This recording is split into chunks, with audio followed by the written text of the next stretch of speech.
Hi everyone. ఈరోజు పన్నీర్తో పులావ్ ఎలా చేయాలో చూద్దాం.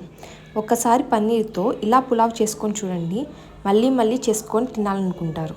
ఈ ప్రాసెస్లోకి వెళ్ళిపోదాం. దీనికోసం ముందుగా కడాయి పెట్టుకొని కొంచెం నూనె వేసుకొని నూనె హీట్ ఎక్కిన తర్వాత 1/2 టీ స్పూన్ ఉప్పు, చిటికెడు పసుపు, 1/2 టీ స్పూన్ కారం వేసుకొని వేయించుకోవాలి.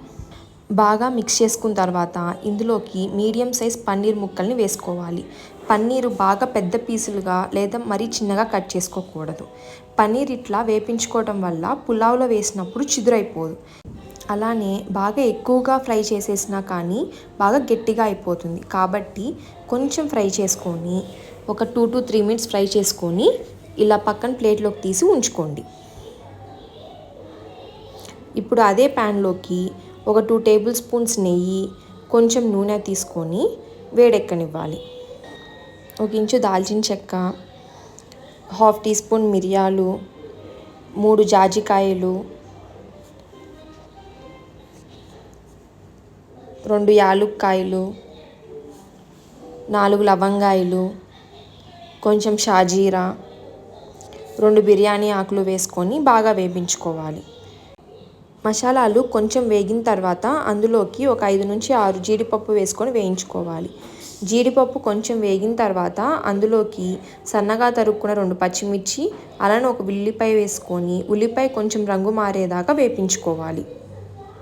ఉల్లిపాయ ఇలా ట్రాన్స్పరెంట్ కలర్లోకి రాగానే అందులోకి కోసుకొని పెట్టుకున్న 2 టమోటాలు వేసుకొని టమోటా బాగా మెత్తగా మగ్గేదాకా వేయించుకోవాలి.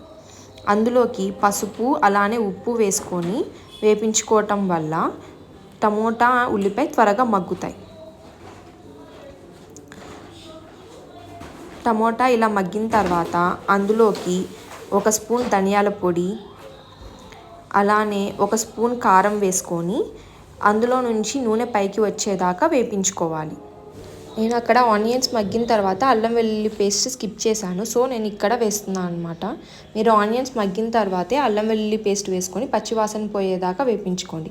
లేదా ఈ స్టేజ్లో అయినా పక్కకు అనుకొని ఆయిల్లో అల్లం వెల్లుల్లి పేస్ట్ పచ్చివాసన పోయేదాకా వేపించుకొని మొత్తం కలిపేసుకొని అందులో నుంచి ఆయిల్ బయటికి తేలేదాకా వేపించుకోవాలి. ఇలా మసాలాలని బాగా వేగిపోయి ఆయిల్ పైకి తేలుతున్నప్పుడు అందులోకి వాటర్ పోసుకొని మరగబెట్టాలి.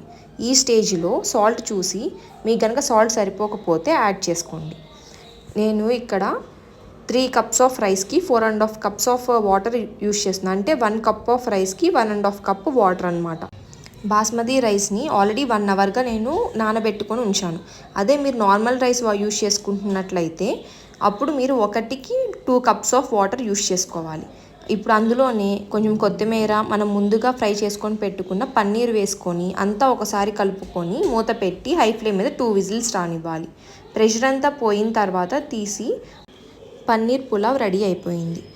పులావ్ని వెంటనే సర్వ్ చేయకుండా ఒకసారి మొత్తం కలుపుకొని మళ్ళీ లిడ్ పెట్టి ఒక 10 minutes అలానే ఉంచుకొని ఆ తర్వాత సర్వ్ చేసుకుంటే పులావ్ పొడి పొడిలాడుతూ వస్తుంది. ఇందులో ఏమన్నా కింద చెమ్మ ఉన్నా కానీ ఇలా కలుపుకొని పెట్టుకోవటం వల్ల రైస్ మొత్తానికి అబ్జర్వ్ అయ్యి చాలా పొడి పొడిలాడుతూ ఉంటుంది.